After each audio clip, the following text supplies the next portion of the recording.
Salut à tous, c'est Axel, je suis à l'IFA chez Huawei. J'ai dans la main le Huawei Nova. Alors Nova ça fait partie, en fait j'ai l'impression qu'ils... J'ai pas trop ce qu'ils ont fait, mais ils ont créé une nouvelle gamme qui s'appelle Nova. C'est des smartphones premium on va dire. Et ils ont le Nova et le Nova Plus. Alors le Nova Plus, je vais pas le prendre en main pour une raison simple. C'est qu'il sera pas disponible chez nous. Donc voilà, c'est pas forcément très intéressant.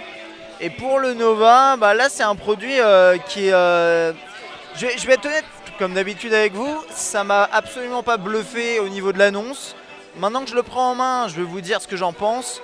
La première chose que je constate, c'est qu'il a un design qui est quand même peu original, mais intéressant parce qu'il est compact. En fait, c'est un produit de 5 pouces. Il a un écran de 5 pouces, Full HD, en 2,5D. Hein, vous savez, les bords sont légèrement incurvés, donc ça peut éventuellement être confortable. Octa-core de GHz, il me semble que c'est chez Qualcomm. Alors ça, bon, on le confirmera plus tard, mais normalement c'est ça. 3 Go de RAM, 32 Go de mémoire interne, 12 mégapixels à l'arrière, 8 mégapixels à l'avant. 3020 mAh, donc 3020 mAh dans un produit de 5 pouces Full HD. Normalement ça devrait pas être mal si c'est bien géré. Et à voir si c'est le cas ou pas. Android 6.0 et Motion UI 4.1. Je regarde juste ma liste. Il y a pas mal de nouveautés. Donc après je récupérerai ma deuxième main, comme ça va être pratique.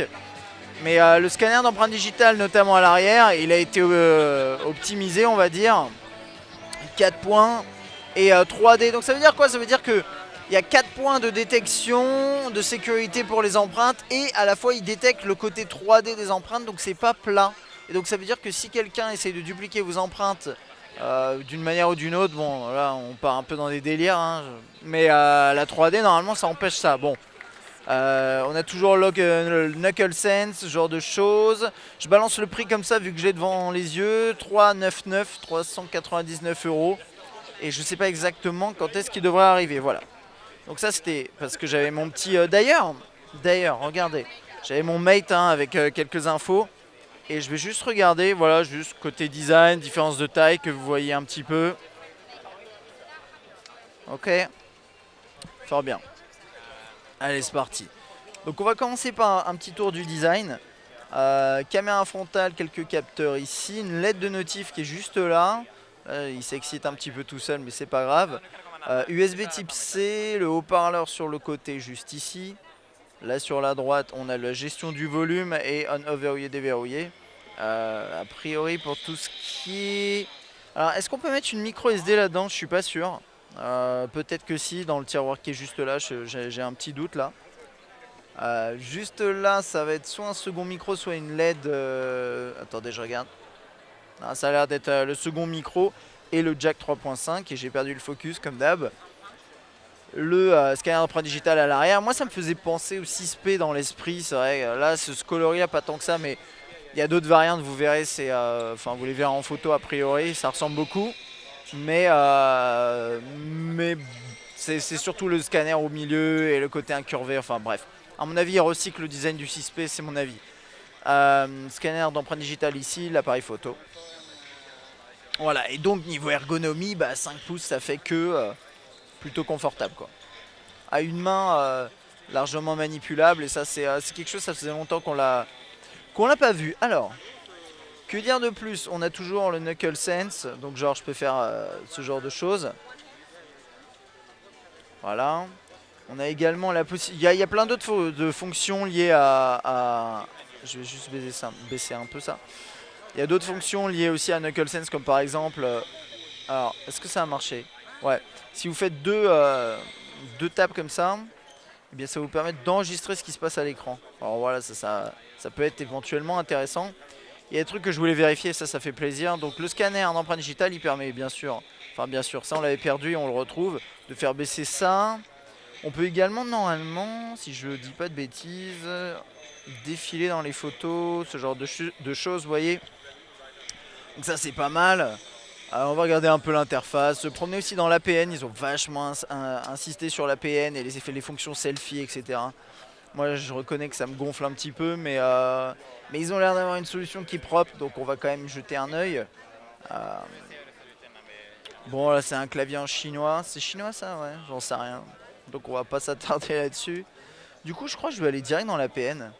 Mais concrètement, moi, j'ai rien vu dans la présentation où je me suis dit waouh, ça c'est vachement utile. Donc bon. Panorama Super Night à mode nuit HDR professionnel juste ici. Voilà, mode professionnel. All focus, watermark, online translation. Ok, on peut. What? On peut traduire des trucs comme ça? Ah oui, ok, vous pouvez traduire quelque chose en utilisant internet. Très bien. Et il y avait un truc aussi sur les documents, l'ajustement de documents, mais tout ça on le connaissait déjà, on l'avait déjà. C'est des fonctions, c'est pas nouveau. Alors par contre, beauty, on s'en l'avait toujours. Allez, on va passer en mode auto-portrait. Salut Coco, ça tu dégages. Et donc normalement, voilà, j'ai un mode make-up. Alors, ouais, bon, on va le faire quand même, hein. Donc, je vais mettre un make-up parti, parce que, oh putain. Ok, c'est chaud. Je vais vous montrer la photo. Je vais me prendre en photo de près. Je vais vous la montrer après. Voilà, c'est. Oh mon dieu, quelle horreur. Hmm. Je le fais juste pour vous, hein. Voilà. Et donc la peau est lissée. Bref, non, bah, ok. Mais pour les femmes, ça peut être pas mal. Je sais pas. Dites-moi ce que vous en pensez d'ailleurs. Si vous êtes une nana, laissez un commentaire en me disant est-ce que vous trouvez que ce genre de fonction ça peut être utile ou pas. Genre ça vous met un make-up, un maquillage sur la tronche. Et honnêtement ça marche bien, mais c'est juste que forcément sur un mec c'est pas fou quoi. Donc bref, ça c'était pour la petite blague. Mais c'est une des fonctions hein, qu'ils ont mis en avant. Et puis bien sûr pour les selfies, vous pouvez utiliser le scanner d'empreinte digitale à l'arrière. Normalement, ouais, voilà. Paf, voilà. Ok. Donc ça, c'est pas mal. Que dire de plus? Non, musique, je voulais regarder rapidos. Voir à quoi ça ressemble les interfaces. De toute façon, il n'y a pas grand chose à voir de plus, hein. Moi, j'ai hâte quand même de voir l'autonomie. C'est vrai que la grosse batterie, ça peut être utile. Bon, cette interface qu'on connaît bien. Vidéo, calendrier. Phone manager classique, gestionnaire. Gestionnaire de téléphone que vous connaissez a priori. Alors qu'est-ce que je sais pas si on les aura chez nous. C'est quoi ces trucs? Purée, toutes les notifs, c'est pénible. Je reconnais que j'ai aucune stricte idée de ce que c'est que ce truc là. Genre c'est quoi iCare? iCare c'est quoi? C'est pour la santé? Je sais pas. Pareil ici, Health, Try. Truc les. Je me rappelle pas si ça existait déjà, ça. Compter les pas, traquer le poids. Bon bref. Ouais bref. Bon, l'interface que vous voyez, hein, Emotion UI qui a pas l'air d'avoir trop changé. Après ça c'est des applications un peu locales, localisées.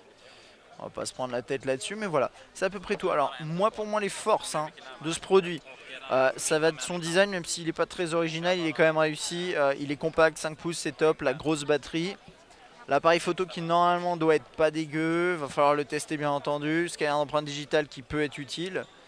Et ses performances. Et j'espère qu'il aura une bonne autonomie d'ailleurs par rapport à ça. Ils ont dit pendant la conf qu'ils vous garantissaient 5 heures de Pokémon Go. Bon voilà, c'est un des parallèles quoi. Voilà, ce serait à peu près tout pour ce Huawei Nova. Dites-moi ce que vous en pensez dans les commentaires. Comme je vous disais, moi je suis pas bluffé, mais en soi ça a l'air d'être quand même un excellent smartphone.